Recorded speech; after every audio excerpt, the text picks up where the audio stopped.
चलो स्टार्ट करते हैं आज की क्लास। देखो बोर्ड पे, तो हम लोग पढ़ रहे थे भक्ति काल। अगर भक्ति काल की बात किया जाए तो भक्ति काल में हम लोग पढ़ रहे थे सगुण काव्य धारा। सगुण काव्य धारा में हम लोग पढ़े थे कृष्ण भक्ति शाखा। तो कृष्ण भक्ति शाखा के में अगर हम लोग की बात किया जाए तो हम लोगों ने सगुण काव्य धारा के बारे में पढ़ रहा था पिछले क्लास में कि सगुण काव्य धारा के प्रवर्तक कौन थे। तो सगुण काव्य धारा में उनके जो कृष्ण भक्ति शाखा है इसके प्रवर्तक कौन थे, तो वल्लभाचार्य जी। कौन थे? वल्लभाचार्य जी इसके प्रवर्तक कवि थे। अगर प्रतिनिधि कवि की बात किया जाए तो सूरदास जी इसके प्रतिनिधि कवि थे। ये हम बता चुके हैं कि जो कृष्ण भक्ति के शाखा के कवि है वो भगवान श्री कृष्ण को अपना आराध्य मानकर, अपना सब कुछ मानकर उनकी भक्ति किए, उनकी काव्य को लिखे, वही कहलाया कृष्ण भक्ति शाखा। और जो भगवान राम को अपना सब कुछ मानकर उनकी भक्ति किए, उनकी रचना किए, वो कहलाया राम भक्ति शाखा। यहाँ तक हम लोग पढ़ चुके थे। अब हम लोग को पढ़ना था एक एक संप्रदाय। उस टाइम पे बताए थे हम लोग कि वल्लभ संप्रदाय को पढ़ना है, जिसको हम लोग रुद्र संप्रदाय भी बोलते हैं।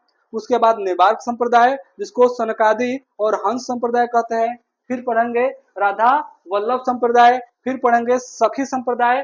ठीक है, सखी संप्रदाय के बारे में पढ़ेंगे, जिसको हरिदासी संप्रदाय भी कहते हैं। लास्ट पढ़ेंगे हम लोग चैतन्य संप्रदाय। उसके बाद पढ़ेंगे हम लोग अष्टछाप के कवि, यानी 8 गो जो कवि है अष्टछाप में, उनके बारे में। ठीक है, तो अब हम लोग स्टार्ट करते हैं आज वल्लभाचार्य जी के बारे में। यहाँ से क्वेश्चन बहुत बार पूछा जाता है कि वल्लभाचार्य जी जो है वो कौन से वाद के प्रवर्तक है, कौन से वाद उन्होंने दिया था। तो शुद्ध द्वैतवाद उन्होंने दिया था। ये बहुत बार पूछा गया क्वेश्चन है। तो अगर बात किया जाए तो वल्लभ संप्रदाय के प्रवर्तक कवि कौन है। अगर प्रवर्तक कवि की बात किया जाए, यहीं पे कर लेते हैं थोड़ा सा इधर करके, प्रवर्तक कवि। तो प्रवर्तक कवि होंगे वल्लभाचार्य जी। कौन होंगे? वल्लभाचार्य जी। अब इनका अगर बात किया जाए जन्म, वल्लभाचार्य जी का जन्म की बात किया जाए तो जन्म हुआ है 1535 विक्रम संवत। इस बात का ध्यान रहे, विक्रम संवत है। अगर ईस्वी में निकालेंगे तो इसमें 57 सन जब घटा देंगे तो क्या पता चल जाएगा हमें? ईस्वी पता चल जाएगा। ठीक है, जन्म स्थान, इनका जन्म स्थान कहाँ पे हुआ था? तो अगर बात किया जाए वल्लभाचार्य जी का जन्म स्थान तो रायपुर। कहाँ पे? रायपुर जिला। रायपुर जिला कौन से राज्य में पड़ता है, कौन बताएगा? सब बिहार में पड़ेगा। हाँ, छत्तीसगढ़।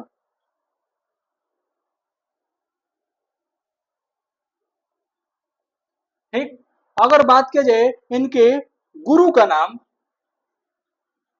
किसके गुरु का नाम? वल्लभाचार्य जी के। तो इनके अगर गुरु का नाम बात किया जाए तो विष्णु स्वामी। कौन थे? विष्णु स्वामी इनके क्या थे? गुरु थे। ठीक, अगर बात किया जाए इनके पत्नी का नाम, कि इनकी पत्नी का नाम क्या था, तो इनकी पत्नी का नाम था मधुमंगल। क्या नाम था? मधुमंगल। ठीक, अगर बात किया जाए कि इनके पुत्र का नाम बता दीजिए, इनके कौन कौन से पुत्र थे। तो इनके पुत्र का नाम था गोपीनाथ विठलनाथ। एक का नाम था गोपीनाथ, दूसरे का नाम क्या था? और विठलनाथ के बारे में तो पूरा दुनिया जानती है क्या है क्या नहीं है। तो विठलनाथ बहुत ज्यादा इंपॉर्टेंट है। विठलनाथ के 4 गो शिष्य होंगे, अष्टछाप में हम लोग पढ़ेंगे कि विठलनाथ के 4 गो शिष्य है। हाँ, अब वल्लभाचार्य जी के 4 गो है, तो टोटल 4 कितने हो जाएंगे? 8। यहाँ तक क्लियर हो गया। अगर इनकी मृत्यु की बात किया जाए, कब मृत्यु हो गई थी, तो इनकी मृत्यु हुई थी 1587 विक्रम संवत में। ठीक है, इन 57 साल घटाओगे तो ईस्वी निकल जाएगा। यहाँ तक क्लियर हो गया? यहाँ तक क्लियर हुआ? अब यहाँ से एक स्टार वाला क्वेश्चन है कि दार्शनिक नाम। ये स्टार वाला क्वेश्चन है, ये बहुत बार एग्जाम में पूछा जा चुका है, अनलिमिटेड बार। स्टार वाला क्वेश्चन है, इंपॉर्टेंट है कि दार्शनिक नाम क्या था, या इन्होंने कौन से वाद को जन्म दिया था? तो शुद्धदैवतावाद। कौन सा वाद? शुद्धदैवतावाद।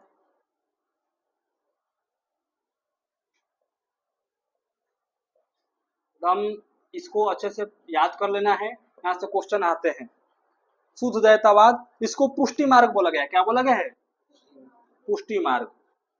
पुष्टि मार्ग का जहाज भी किसी को कहा गया है। किसको पुष्टि मार्ग का जहाज कहा गया है? किसको पता है? तो नहीं पता होगा, मुझे पता है। तो पुष्टि मार्ग का जहाज सूरदास जी को कहा गया है। किसको कहा गया है? जब सूरदास जी अंतिम सांस ले रहे थे तभी उनको बोला गया पुष्टि मार्ग का जहाज। यानी ये अब जा रहे हैं, इनसे जो जिसको सीखना है वो क्या कर ले, जाकर सीख ले लास्ट टाइम पे। जो वल्लभाचार्य जी थे ये किसके समकालीन थे? तो जो ये समकालीन थे, सिकंदर लोदी और बाबर।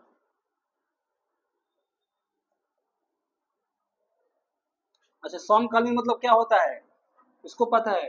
किसी को पता है समकालीन किसे कहते हैं? मतलब एक ही टाइम पे जब दो घटनाएं घटेगी वो क्या कहलाती है? समकालीन। ठीक है, मान के चलो यहाँ पे भी क्लास हो रही है, कहीं और भी क्लास हो रही है एक ही टाइम पे, तो ये क्या कहलाएगा? समकालीन। ठीक है, यहाँ तक समझ में आया? तो अब यहाँ तक अगर हो गया, अब लिखेंगे हम लोग को इनकी प्रमुख रचनाएं। अब क्या लिखेंगे? वल्लभाचार्य जी की प्रमुख रचनाएं। अच्छा, एक बात समझ लेते हैं हम लोग कि पुष्टि मार्ग का मतलब क्या होता है। पुष्टि मार्ग का अर्थ क्या होता है या मतलब क्या होता है? तो भगवान का कृपा या अनुग्रह, भगवान की कृपा या अनुग्रह को क्या बोला गया है? पुष्टि मार्ग बोला गया है। यहाँ तक समझ में आया? हो गया? कि कहीं पे कुछ डाउट है तो पूछ सकते हो, समझ सकते हो। समझ लो कि वल्लभ संप्रदाय के प्रवर्तक कवि है वल्लभाचार्य जी। इनका जन्म 1535 विक्रम संवत में, जन्म स्थान रायपुर, गुरु का नाम विष्णु स्वामी, पत्नी का नाम मधुमंगल, पुत्र का नाम गोपीनाथ विठलनाथ, मृत्यु 1587 विक्रम संवत में। दार्शनिक नाम इंपोर्टेंट है, स्टार वाला है, इसको शुद्धदैवतावाद कहते हैं। समकालीन किसके थे? तो सिकंदर लोदी और बाबर के ये समकालीन थे। यानी कि जब सिकंदर लोदी राज कर रहा था दिल्ली में और बाबर, ठीक है, तब ये कौन थे? वल्लभाचार्य जी थे। ठीक है, चीजें समझ में आए यहाँ तक? मिटा दे, हो गया सबका? थोड़ा तेजी से लिखो।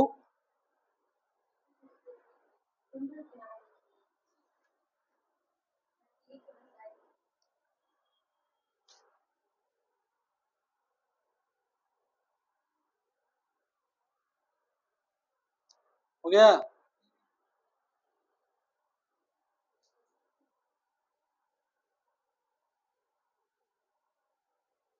पुष्टि मार्ग, उसके बाद सिकंदर लोदी और ये बाबर के समकालीन थे। हो गया जी? अब लिखो प्रमुख रचनाएं। प्रमुख रचनाएं, इनकी कौन कौन सी रचनाएं हैं इनके बारे में हमें जानना है, क्योंकि रचनाएं से क्वेश्चन आते हैं और आते हैं, बहुत ज्यादा आते हैं। रचनाएं किसी भी कीमत पे याद होना चाहिए। तो रचनाएं देखो, हेडिंग डालो प्रमुख रचनाएं, कौन कौन सी रचनाएं किए हैं उसको देखते हैं। ठीक है, तो पहली रचना इनको लिखो, पहली रचना प्रमुख रचना में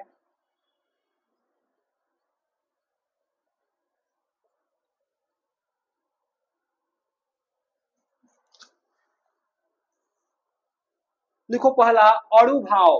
अणु भाव पहला है, अणु भाव। अगर बात किया जाए तो ये अधूरा ग्रंथ है। क्या है?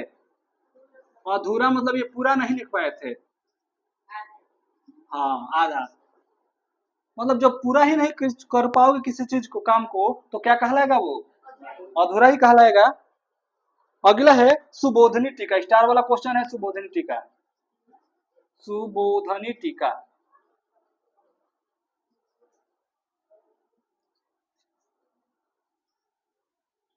ये सुबोधनी टीका बहुत बार पूछा गया है। सुबोधनी टीका के रचनाकार कौन है? तो सुबोधनी टीका के रचनाकार है वल्लभाचार्य जी। ये क्वेश्चन ऐसे ही पूछा जाता है। अगला है श्रृंगार रस मंगर। श्रृंगार रस श्रृंगार रस मंडन। नेक्स्ट है श्रृंगार रस मंडन। तीसरा क्या है? श्रृंगार रस मंडन है तीसरी रचना है। अगर चौथी की बात किया जाए तो चौथा है विद्वान या विद्वान मंडन। पांचवा की बात किया जाए तो पांचवा है पूर्व मीमांसा भाव। ये अच्छा क्वेश्चन है, पूर्व मीमांसा भाव स्टार वाला है, ये भी याद कर लेना है इसको एकदम। भाव, पूर्व मीमांसा भाव्य, भा ये आधा वो फिर यह है भाव्य, ठीक है। हाँ, अगला है उत्तर मीमांसा। अगला क्या है? उत्तर मीमांसा। तो मीमांसा से अगर क्वेश्चन आए तो समझ जाना है कि रचना वो किसकी होगी? वल्लभाचार्य की। अगला है श्रीमत भागवत भाव्य। श्रीमत भागवत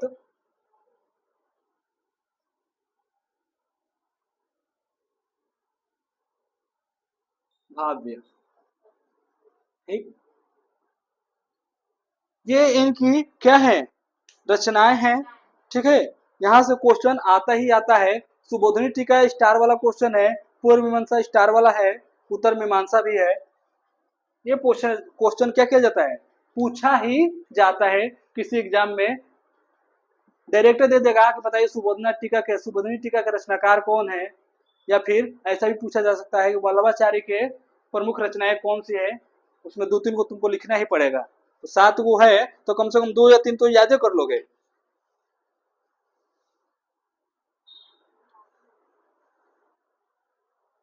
हो गया। अगला हेडिंग डालो, वल्लभाचार्य जी ने पुष्टि पुष्टि अगला हेडिंग डालो, वल्लभाचार्य जी ने पुष्टि भक्ति तक पहुंचने के 3 उपाय बताए हैं या 3 मार्ग बताए हैं। हेडिंग डालो, वल्लभाचार्य जी ने पुष्टि मार्ग तक पहुंचने के, पुष्टि मार्ग मतलब भगवान की भक्ति तक, कैसे हम लोग भगवान तक पहुंच सकते हैं, तो इसके कितने उपाय बताए गए हैं? 3 उपाय। 3 तरीके से हम लोग क्या कर सकते हैं? भगवान की भक्ति करके उनके तक क्या कर सकते हैं? पहुंच सकते हैं। सब लोग कहाँ जाता है? नहीं जाता है? जाता ही है। हाँ, तो पुष्टि मार्ग वाला जो जाएगा वो दोबारा इस धरती के जन्म मरण से क्या हो जाएगा? मुक्ति पा लेगा। अब उसको दोबारा से इस धरती में नहीं आना। हाँ, मोक्ष की प्राप्ति हो जाएगी। तो कितना मार्ग? 3 मार्ग, ठीक है। इन्होंने 3 मार्ग बताए हैं जो पुष्टि मार्ग भक्ति तक पहुंचने के 3 मार्ग बताए हैं। पुष्टि मार्ग के भक्ति तक पहुंचने के 3 मार्ग बताए हैं, ठीक है। 3 मार्ग में पहला है मर्यादा मार्ग। पहला क्या है?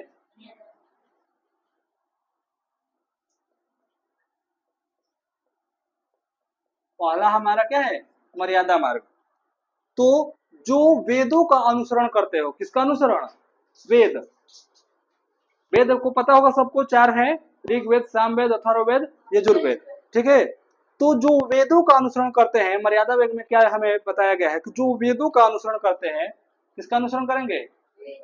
वेदों का अनुसरण करते हैं। अनुसरण मतलब क्या होता है? उसके अनुसार चलना। जो वेद में लिखा गया है उसके अनुसार क्या करेंगे हम लोग? चलेंगे। अनुसरण करना मतलब क्या होना? उसके अनुसार चलना। अनुसरण करते हुए, जो वेदों के अनुसरण करते हुए ईश्वर को प्राप्त करने के लिए, करते हुए ईश्वर को प्राप्त करने के लिए, किसको प्राप्त करने के लिए? अच्छा, हम लोग पूजा पाठ किसके लिए करते हैं? अपने लिए। ईश्वर को क्या करने के लिए? प्राप्त करने के लिए। और ईश्वर तो सबको मिलेंगे नहीं, ये तो जाहिर सी बात है, क्योंकि हम लोग पापी हैं। और बहुत अथर्व क्या है? छोटा मोटा पापी नहीं है, बहुत ज्यादा बड़े लेवल के पापी है। ईश्वर को प्राप्त करने का क्या बोल रहे हैं? जो वेदों का अनुसरण करते हुए ईश्वर को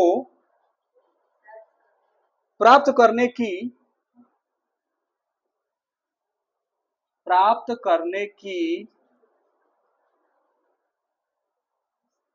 प्रयास करते हैं, या प्राप्त करने का, लिखो कहीं नहीं, का प्रयास करते हैं,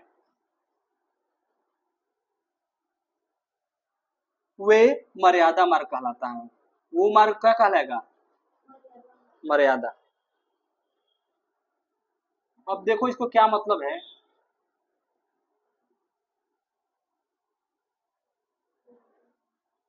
इसका मतलब समझो कि जो वेदों का अनुसरण हो, यानी जो वेद में लिखा गया है उसके अनुसार हम क्या करें? भगवान की आराधना करें, पूजा पाठ करें, उपवास करें, और उसी के अनुसार जब हम लोग कार्य करेंगे तो वो कौन सा मार्ग कहलाएगा? मर्यादा मार्ग। यानी अपने हिसाब से नहीं, वेद के हिसाब से जो मार्ग बताया गया है भगवान को तक पहुंचने का, वो मार्ग क्या कहलाएगा? मर्यादा मार्ग। अगला है प्रवाह मार्ग। दूसरा क्या है? प्रवाह मार्ग। प्रवाह मार्ग क्या होता है? ये 12th में तो नहीं आएगा, ये केवल आएगा TGT PGT, मतलब क्लास 9th से 10th के लिए, और 10th से 12 के लिए जो एग्जाम होता है टीचरों का, इसी में ये आएगा। इस 12th में शायद लगभग ना के बराबर है, इसकी आने की संभावना 0.1% भी नहीं है, क्योंकि लेवल बहुत हाई है। यहाँ से क्वेश्चन नहीं पूछा जाएगा।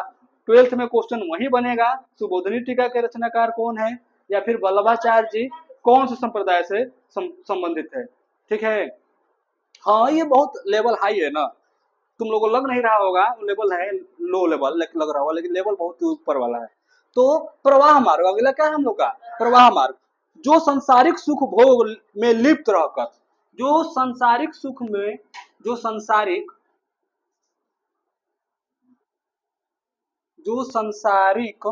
सुख भोग में लिप्त रहकर,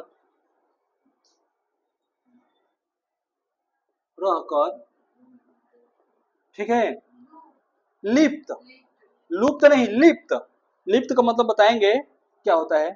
लिप्त रहकर ईश्वर को प्राप्त करना चाहते हैं, ईश्वर को प्राप्त करना चाहते हैं,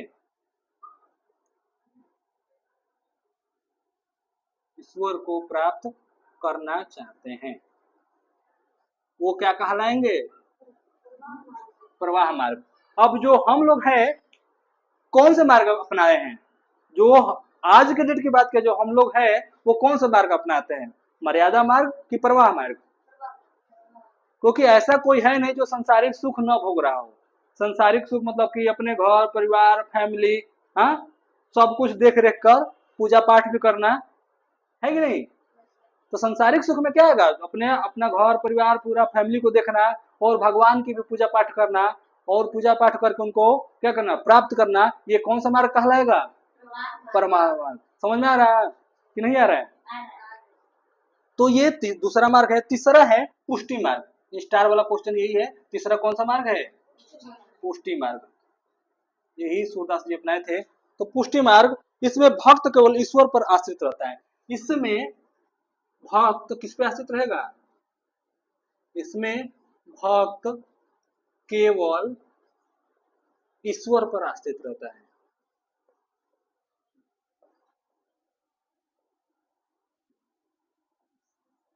आश्रित रहता है। आश्रित मतलब क्या होता है? डिपेंड। ठीक है, तो जो भक्त हैं वो किस पे डिपेंड होंगे, निर्भर रहेंगे? भगवान पे, यानी ईश्वर पे। तो कौन बताएगा कि हम भगवान के पास अगर हमें उन तक पहुंचना है तो कौन सा मार्ग अपनाकर जल्दी से पहुंच सकते हैं? पुष्टि मार्ग ही ऐसा मार्ग है जो हमें क्या कर सकता है? भगवान के तुरंत दर्शन, तुरंत तो नहीं मतलब जल्दी से दर्शन करा सकता है। क्योंकि महात्मा बुद्ध को भी 6 साल लग गए थे भगवान को प्राप्त करने में, तब जाकर उनको क्या हुआ था? भगवान की प्राप्ति हुई थी। यानी सच्चा ज्ञान पूरा सब कुछ जान लिए थे। कब? जब 6 साल का घोर तपस्या किए थे तब। तो लोग तो जिंदगी भर पूजा पाठ करता है, मगर कौन सा मार्ग अपना के? तब पर भी शायद, शायद किसी को शायद हो, शायद मतलब लगभग ना के बराबर। मर्यादा मार्ग वाला भी अपनाते हैं लेकिन वहीं पहुंच पाते हैं। लेकिन जो क्या कर दे, पूरा पारिवारिक संसारिक सुखों का मोह का क्या कर दे? त्याग कर दे, और भक्ति का मार्ग अपना दे, वही किस मार्ग पर चलेगा? पुष्टि मार्ग। अगर आज की डेट में बात किया जाए तो कोई तुम लोगों की नजर में है जो पुष्टि मार्ग को अपनाया हुआ है? क्या बात कर दिए, हमारे नजर में, तुम लोग की नजर में नहीं है, है? वही है जो मथुरा वृंदावन में रहते हैं, क्या नाम है उनका? परमानंद दास की प्रेमानंद। हाँ, प्रेमानंद जी जो है उनने सारे सांसारिक सुखों का क्या कर दिया है? त्याग कर दिया। देखना, वो केवल भगवान श्री कृष्ण की भक्ति करते हैं, भगवान की ही बातें करेंगे, या लोगों को क्या करेंगे? बताते हैं। तो उनको वो प्रवाह मार्ग नहीं अपनाए हैं, ना ही वेदों वाला मार्ग अपनाए। कौन सा मार्ग अपनाए हैं? पुष्टि मार्ग। ठीक है, तो ये समझ में। हाँ, सूरदास जी भी वही थे, पुष्टि मार्ग भी अपनाए थे। अगर बात किया जाए, नोट डालकर लिख लो, एक 2000 का नोट ये पे, पिंक वाला पे लिखो, रामचंद्र शुक्ल ने, आचार्य रामचंद्र शुक्ल ने,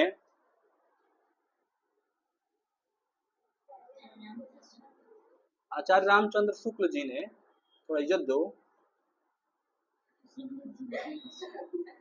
ये हैरी गैरी थोड़ी है, इन्होंने हिंदी का रूपरेखा तैयार किया। शुक्ल जी ने तीनों मार्ग को, ये हमारा 2-3 बार क्वेश्चन आ चुका है, तीनों मार्ग को क्या कहकर पुकारा है, ये क्वेश्चन आता है। तो तीनों मार्ग को जीवों के नाम से पुकारा है। तीनों मार्ग को तीनों जीवों के नाम से पुकारा है, तीनों जीवों के नाम से पुकारा है। ठीक है,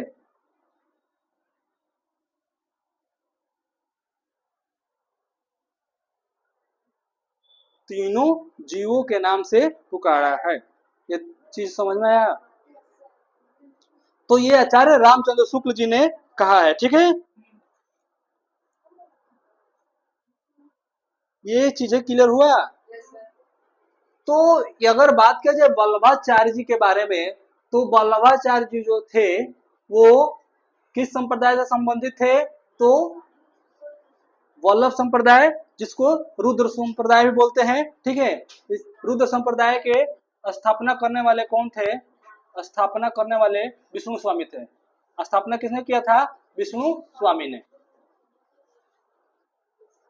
ठीक है, और इसके प्रवर्तक कवि थे वल्लभाचार्य जी। इसके प्रवर्तक कवि कौन थे?